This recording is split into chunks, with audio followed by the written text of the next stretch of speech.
time over here now. Tampa Bay's 24-hour news source. Take talent to get the news, think it through, write it, back it up with research. Keeping you informed. When you need to know. Get the news! Every day, all day. Tampa Bay's 24-hour news source. News Talk 1040 Tampa Bay.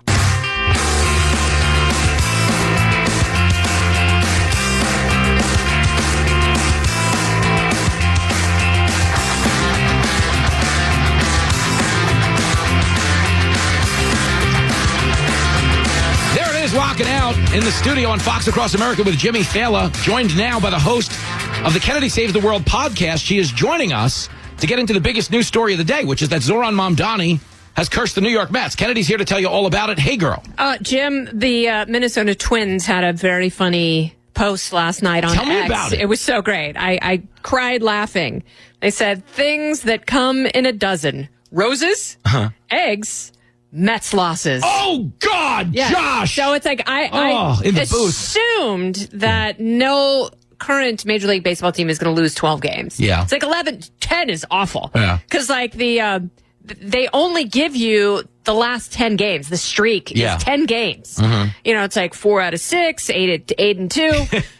It was, 0-10, but it was actually 0-11. Yes. But the streak doesn't go that high in the box score. So I was like, there's no way they're getting to 12. So I was actually following the score, just kind of grudge following the score. And they were up 3-0 in the 6th. I'm like, oh, the Mets are going to win. Oh, that's good. Because, for my friends in the building who like the Mets, this will be a big sigh of relief. And they blew it.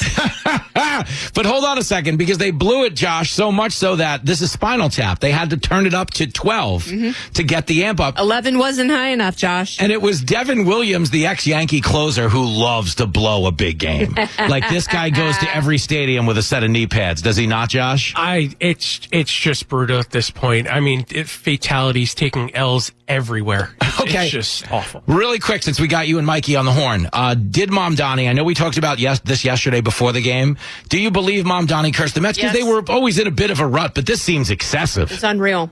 Mikey? I think so, yeah. Wow. It's over the top at this point. Did you see the New York Post cover yesterday? The curse of the Mambino? Yeah. Caused Sid Rosenberg to switch teams, by the way, this whole thing. Sid Rosenberg? Yeah, he's a Yankee fan. Wow, I can't even make fun of his fake tan because I have to go to a shoot tomorrow. I look like Sid Rosenberg right now. Kennedy's in studio if you're just joining us. We're giving the Mets fans a hard time because of this Mamdani thing. Okay, but they always give, they love razzing Yankees fans. Of course, there's a guy who works on Gutfeld, Ryan. Yes. With the perfect hair. Yeah. And every time I see Ryan and the Yankees are doing badly, he's like, oh, yeah, Aaron Judge is getting old. Yeah, you guys suck. And I saw him yesterday, and I was like, I'm not even going to say anything. No. I was like, we going to make it 12 tonight, buddy? Yeah, you almost feel bad. Well, it's if they don't win tonight, there will be no postseason. Steve Cohen's worse. You know it's bad when those staffers are forgetting to hit on women in the elevators. Because that's those guys. Do you remember the old Eddie Murphy joke about the bus boys? He's like, the bus boys, they bang everything that moves. He goes, when they come over my house, the fish stop swimming. Oh, the K train is here. So give me two things I actually wanted to cover. Obviously, the Southern Poverty Law Center thing is the biggest scam known to man. Mm-hmm. They organized the Charlottesville Tiki Torch protest. There was a fight in response to it, and they fundraised off that. You said how much money?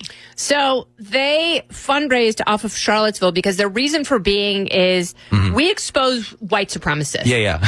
And it turns out that over the course of about 8 years, they had given about $3 million to different white supremacist organizations, including about $300,000 to one informant. Mm-hmm. So there are some in the liberal media. There was an op-ed in USA Today, and the writer was like, well, that's what the FBI does. The FBI pays informants. It's like, there's a big difference there.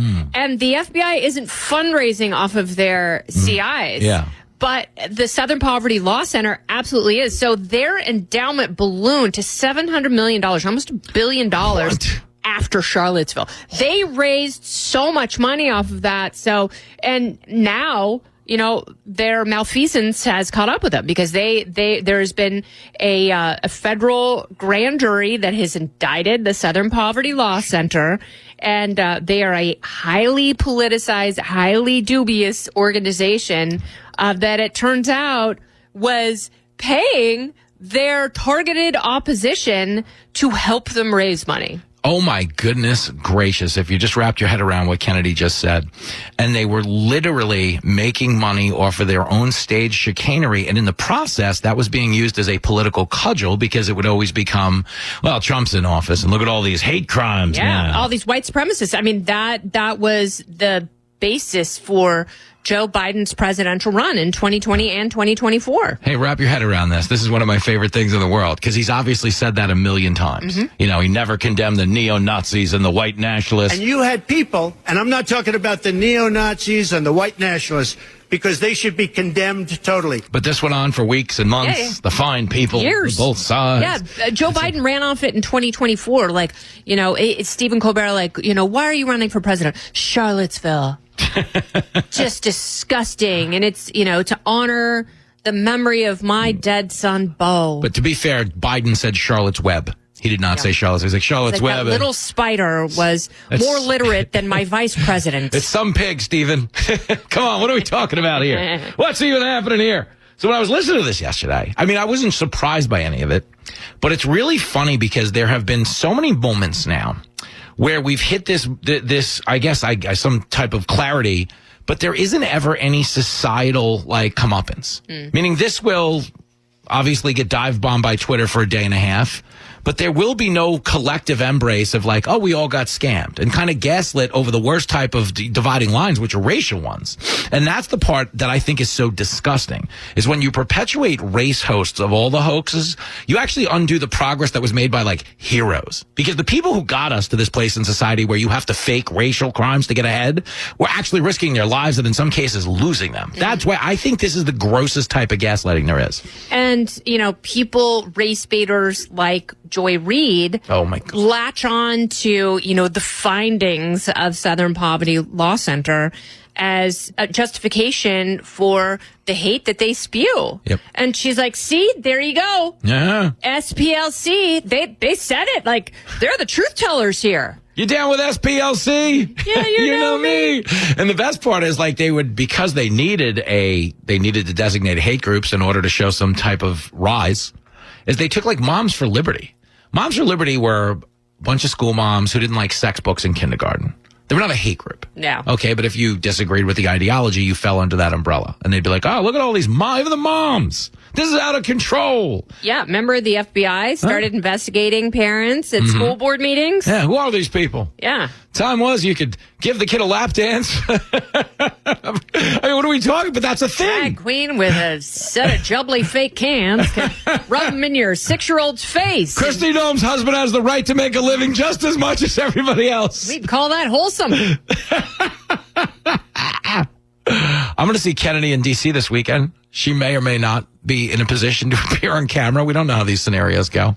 But it's the White House Correspondents' Dinner. We are veterans of multiple foreign wars. I order 2 bottles of champagne no matter what table I'm sitting at every year at the Correspondents' Dinner. I love that. Because they have, you know, like any fancy dinner, they have red and white wine that they serve complimentary. But then they have a menu of various spirits that if you would like to order them to your table, and I always do. Yeah, of course you do. I'm a gracious woman, Jim. Class gal. And a thirsty one. Yeah, you are. But she is classy. It says it all. That bubbly pink rosé isn't going to drink itself. She's not lying. No. She's not lying. There's a reason every men's room says for a good time call, you know. Yeah. It's why I haven't changed my number in 25 years. That's also why she carries around that can of spray paint everywhere she goes. Like, what are you doing? That's your number. What are you doing? This is supposed to be a prank. Wow. Oh, hold on. We're talking. So that got me. And the redistricting I wanted to talk about really quick because the canard here is that they said the ballot initiative was to make elections more fair. Yeah, that was the verbiage on the actual ballot measure. Yeah. Imagine me and you were passing. But only for a couple years. And then it reverts back to the system that they've already got. Like, it reverts back like, if it was unfair, why would you need to go back to where we are now? It's interesting. Imagine me and you were passing a ballot initiative where it gave us permission to kill puppies, which we wouldn't. But it would pass unanimously if we said, do you support saving puppies? And I'd be like, yeah, I'm not going to vote against saving puppies. What are you, out of your mind? Yeah. Of course. And then that's what they did. Everybody was like, yeah, I'll vote. I want to keep the elections fair. Of course I do. But the split in Virginia was 50-50, 50.3% Democrat, 49.7% Republican. Yeah. And they walk away with 90% representation. That seems a little insane. Like, if you are a Republican in that state, do you just leave? I guess that's the point. They're trying to force Republicans and conservatives out of the state.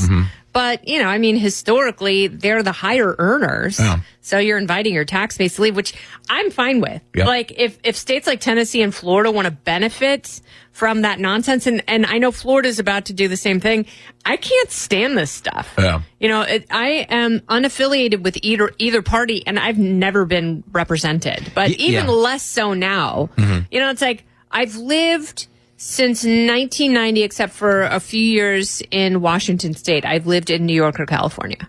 And, it's like, they're hideously blue. Yeah.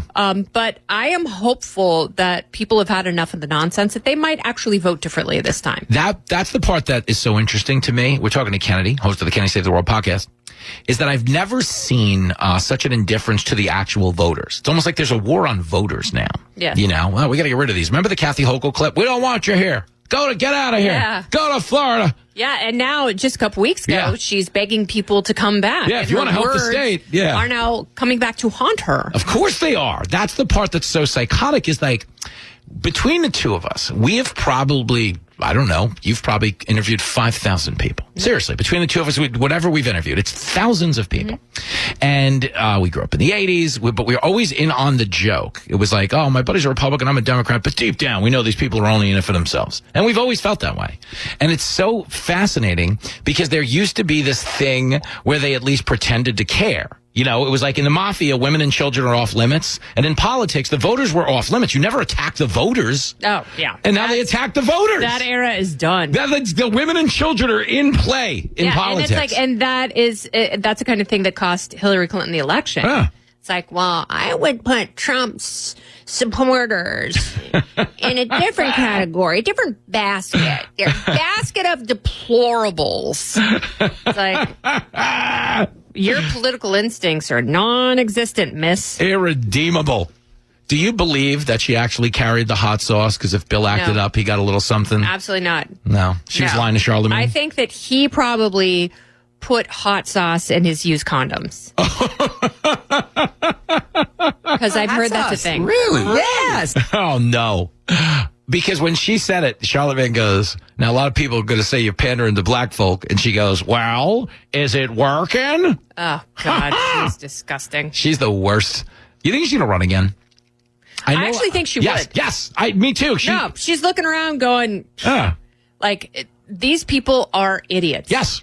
She looks at Kathy Hochul, she looks at Kamala Harris, and she's like, these dim bulbs can't string a sentence together. And then, I wrote about this in the Daily Mail. She looks at Gavin Newsom's wife. Yeah. And the idiotic, nonsensical, crazy, woke BS that she spews. And she's like, I am 1,000 times smarter than her. Like, she's like, I was a political spouse. I was the wife of a governor, and I became the Secretary of State and a U.S. Senator. Yeah. Like, Jennifer Seibel Newsom is just as ambitious as Hillary Clinton, but she's ambitious for fame. Yeah. Hillary Clinton was ambitious for power. Yeah. But she surveys the landscape, and she's like, I am so much better than anything they got. 1,000%. She's like the ex-girlfriend that went and got a boob job.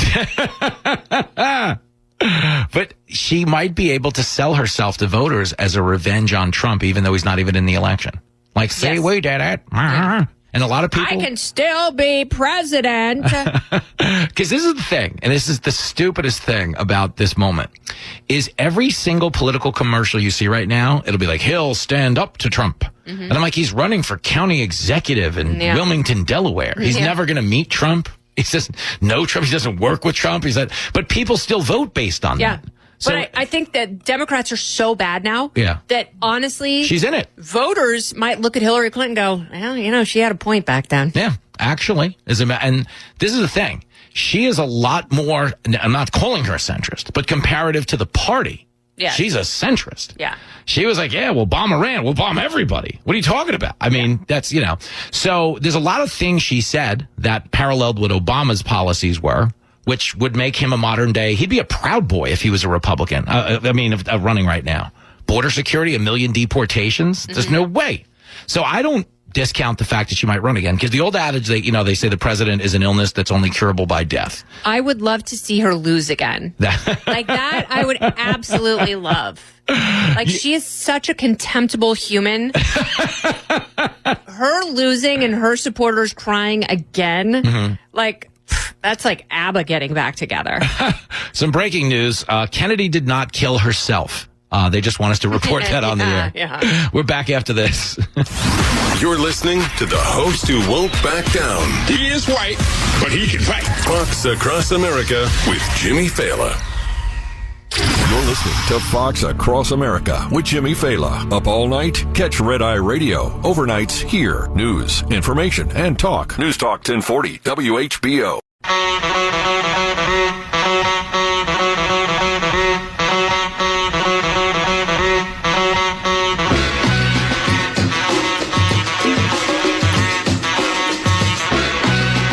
Fox Across America with Jimmy Failla. They're playing Strong Island. I'm from, technically speaking, Strong Island. That is where I'm from. This is an homage to my upbringing. Who is that? JVC. They are an old rap group that didn't have a huge career. That's fantastic. That's a dope beat, though. Yeah, Strong Island. that's great. That's been with me a long time. I watched a lot of Yo MTV Raps. Yo MTV Raps. Everybody knows Ed Lover and Dr. Dre, the old G's, Fab Five Freddy. You know what all three of those guys have in common? Kennedy. I don't mean this in a sexual way, although you might. I mean, if you're here for Fleet Week, if they put on the right attire. But I've met all three of them individually. Never have I met them collectively, but individually. And I think you know this. You've come up. And they've always absolutely sung your praises, especially Tall Ed Lover. That's I love so me some. sweet. Kennedy is my homegirl. That's what he said. That's very, yeah, we always had a great time. Ed Lover and I, they would put us together for various hosting events, and we always had so much fun. Yeah, like he could roll. He's got a lot of. And when I almost got fired for the Giuliani mouth love microphone incident, Fab Five Freddy was one of 2 people on air who called me to say, "I believe in you. Don't worry. Don't let him get you down. I know today you're having a hard day, but you are amazing." And I will never, ever forget that. Yeah, and listen, if there's one thing every guy's going to go to bat for, it's the girl who talks about giving BJ. It's just, you should be wary of any guy who doesn't, Kennedy. In fact, don't get your hopes up. He was the only one who called. He called right away. He called while we were live on the air. No, I can't. That's amazing. But we were talking about rap and its origins, because one of the things about rap that's really funny, and you're someone who worked at MTV and watched this happen, is the production level went to the moon as it became more prosperous. Eric B. and Rakim paid in full. They're holding like $300 on the cover of that album. Now a modern day rap album, they're in a $65 million yacht. You know what I'm saying? So the budgets have gone up big time, have they not? Yes, that's funny, because budgets for rock or most pop, just almost nothing. Yeah, it went the other way. Yes. Do you remember when I didn't work in the record industry, but the stories were amazing. Like, yeah, we'd go out and have a $7,500 lunch, drink champagne, punt a lobster off the roof of the restaurant just because we could. They ain't doing that now. Yeah, Michael Azrad had a great story about a record dinner with some MTV executives and Nirvana, and just how much money, and how Kurt was so disgusted and hated every second of it. And just to make everyone mad, the only thing he ordered at a steak place was a slice of cake. Yeah, it was.